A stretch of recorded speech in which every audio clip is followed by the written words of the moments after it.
Bienvenidos a Fórum. Hoy hablaremos acerca de la consulta anticorrupción.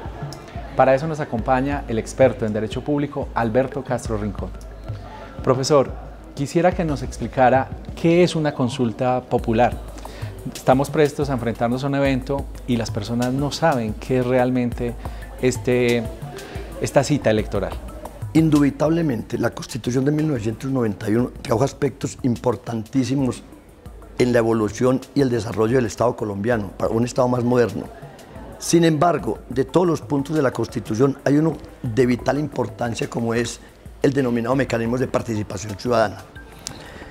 Tradicionalmente, el pueblo, en una democracia directa, o una democracia pura, como decían los griegos, y hoy en día con una democracia representativa, tradicionalmente el pueblo solamente participaba en decisiones a través del voto.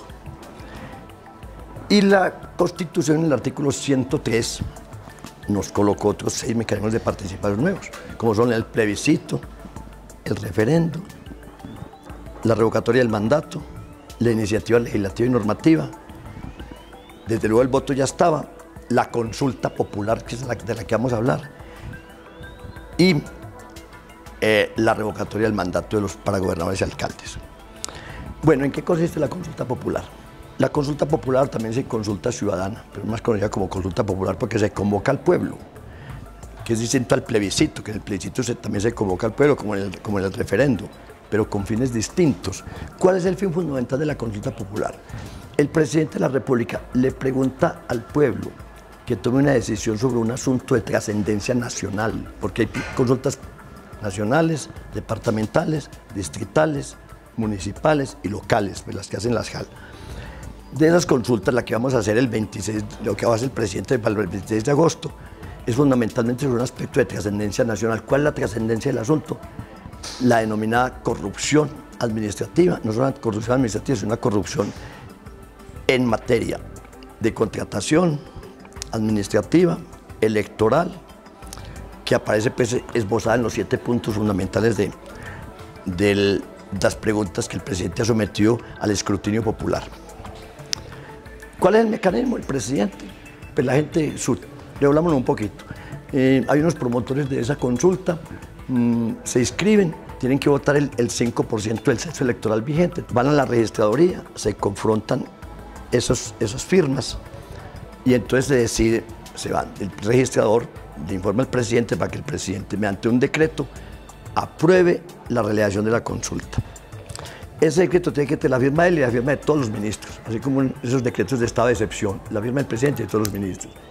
Y luego ese decreto pasa por las otras 2 ramas del poder público. Y va lo bonito de un decreto de la consulta, conocen las 3 ramas del poder público. El ejecutivo lo firma, el legislativo pasa al Senado para que el Senado le dé el visto bueno. A veces están bien planteados sus puntos, si es un asunto de trascendencia nacional. Y el judicial se va para la Corte Constitucional para que la Corte Constitucional diga si esas preguntas, la pregunta o las preguntas, porque pueden ser varias, en este caso son 7, esas preguntas, por ejemplo, no son modificatorias de la Constitución, porque hay aspectos que no pueden ser objetos de una consulta popular, por ejemplo, impuestos, eso no puede ser para una consulta popular, ¿correcto? Bueno, una vez el presidente saca el decreto de la consulta y tiene ya el visto bueno del Senado y el visto bueno de la Corte Constitucional, entonces ya procede a dictar la corporación respectiva. Si el Congreso, si la consulta es nacional, entonces la corporación es el Congreso. Si la consulta es departamental, la corporación será la Asamblea. Si la consulta es municipal, la corporación será el Consejo. Entonces el Congreso, expide una ley y en esa ley queda pues plasmado la autorización y la realización de la consulta. ¿Qué sale como ley? El resultado de las elecciones. Profesor, nos queda claro que es una consulta popular, pero es importante esclarecer por qué una consulta popular, específicamente sus resultados, son vinculantes, cuántos votos se requieren y qué va a pasar con la decisión que finalmente tomen los colombianos. Vamos a hablar en cifras. Decía yo ahora que pueden votar en Colombia 36 millones, o sea que tienen que votar 12 millones. Dice, 12 millones votan por el sí o por el no. Entonces, con los 12 millones, hago 2 montoncitos, saco los del sí y saco los del no. Si pasan ese umbral, o sea, si votan más de 12 millones, entonces efectivamente la consulta salió avante. Y luego deciden quiénes, la mitad más uno de esa tercera parte. O sea, de esos 12 millones, deciden la mitad más uno. Y luego ese resultado lo llevan a categoría de ley, para que tenga fuerza vinculante. Por ejemplo, de estos puntos había uno en discusión. ¿Cuál era el punto de discusión? De los 7, por ejemplo, decía, en la ley 134 del 94, que es la ley de mecanismos de participación ciudadana, modificada por la ley 1757 del 15. Entonces decía allí, no pueden ser objeto del tema, el tema de la consulta popular no puede ser objeto asuntos que tengan que ver con una reforma constitucional. O sea, que son aspectos, no, porque si vamos a cambiar la Constitución hay que cambiarla, ¿por qué? La Constitución se cambia por un acto legislativo del Congreso, un referendo o una Asamblea Nacional Constituyente. Entonces aquí vamos a involucrar temas que no son de cuño constitucional, temas que no están en cánones o en artículos de la Constitución. Entonces alguien me preguntaba a mi profe, pero es que si el Congreso dice, los congresistas son elegidos por un periodo de 4 años, Senado y Cámara por un periodo de 4 años, indefinidamente, y ahora les vamos a decir que en esta pregunta que dice máximo 3 periodos, eso no equivaldría a cambiar la Constitución en materia de la rama legislativa, preguntaría uno, porque los otros puntos son muy claros, que son, por ejemplo, no casa por cárcel para los corruptos en materia de contratación, o por ejemplo, bajar los 40 salarios mínimos de los congresistas a 25. Eso desde luego no está en la Constitución, no está en ley, por ejemplo, en la ley quinta del Congreso.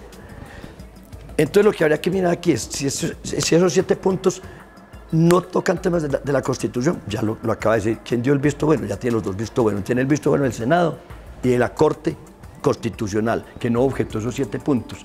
Los 7 puntos están tal cual fueron presentados a consideración pues, del presidente de la República en el decreto 1018 del 18, decreto 1018 del 18, que es el decreto de la consulta popular. Profesor Castro, ¿por qué es importante para los colombianos votar esta consulta popular? Yo diría, como decía el tribuno del pueblo, José Acevedo Gómez, aquel 20 de julio, si perdemos estos momentos de efervescencia y calor, si vamos a escapar de esta ocasión única y feliz.